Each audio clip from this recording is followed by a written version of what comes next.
आज का पवित्र बाइबल पाठ यूहन्ना रचित सुसमाचार अध्याय 4 दूसरी भाग चेलों की वापसी। इतने में उसके चेले आ गए और अचंभा करने लगे कि वह स्त्री से बातें कर रहा है। तभी किसी ने न पूछा तू क्या चाहता है या किस लिए उससे बातें करता है।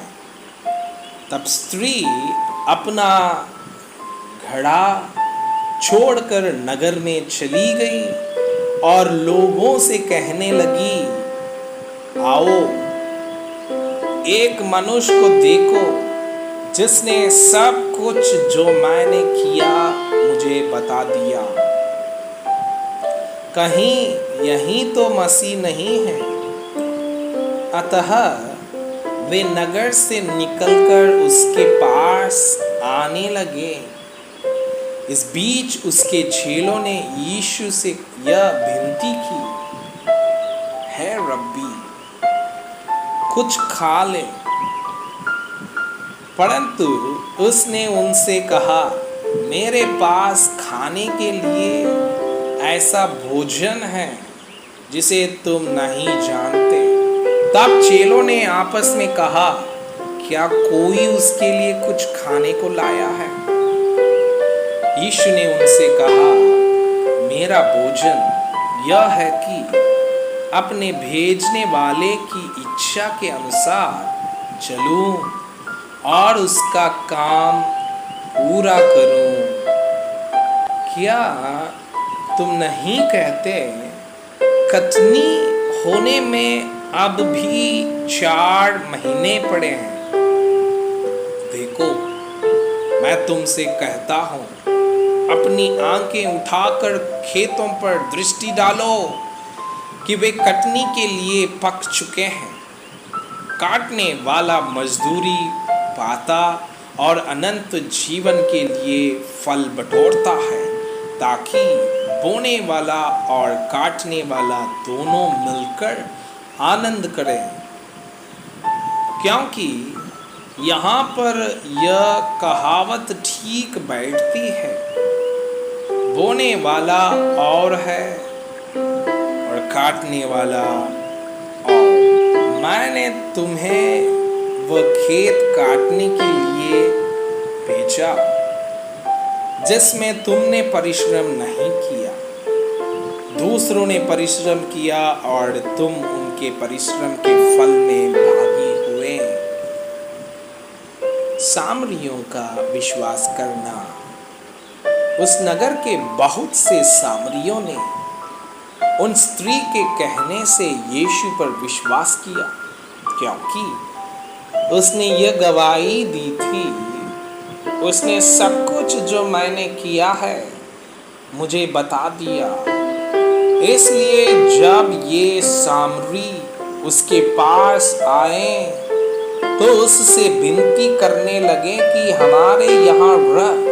अतः वो वहाँ 2 दिन तक रहा। उसके वचन के कारण और भी बहुत से लोगों ने विश्वास किया और उस स्त्री से कहा, अब हम तेरे कहने ही से विश्वास नहीं करते, क्योंकि हमने आप ही सुन लिया और जानते हैं कि यही सचमुच में जगत का उद्धार करता है।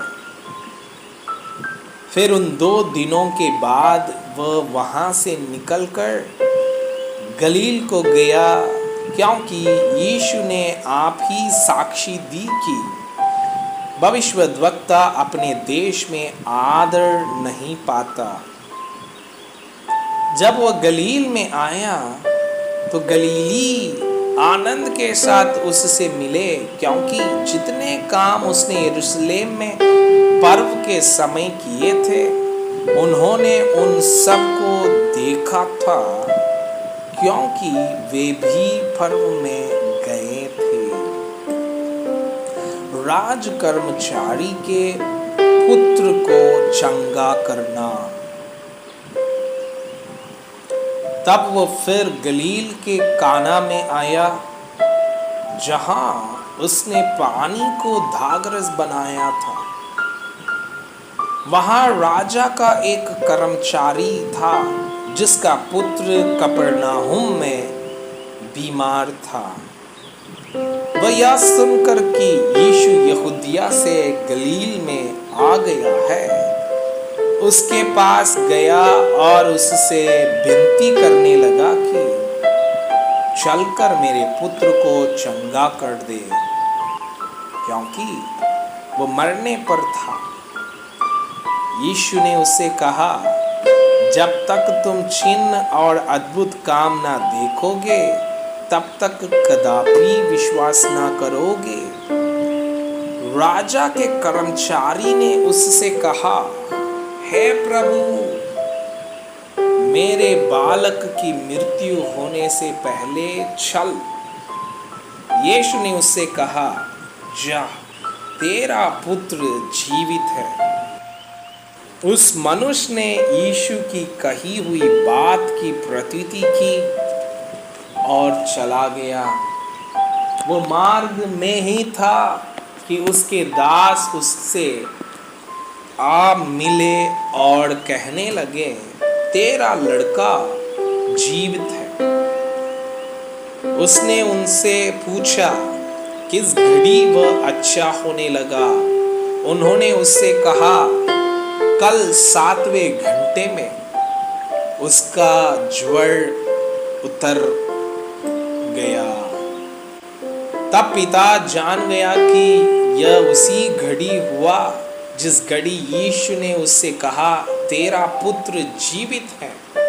उसने और उसके सारे घराना ने विश्वास किया। यह दूसरा आश्चर्य कर्म था जो यीशु ने यहूदिया से गलील में आकर दिखाया।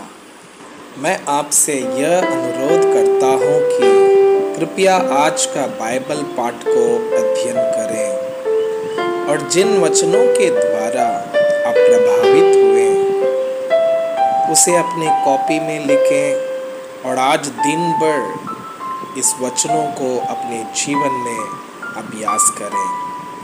परमेश्वर चाहता है कि आप उनके समान सिद्ध और पवित्र बन जाएं। परमेश्वर आपको बहुताई से आशीष करें। आमीन।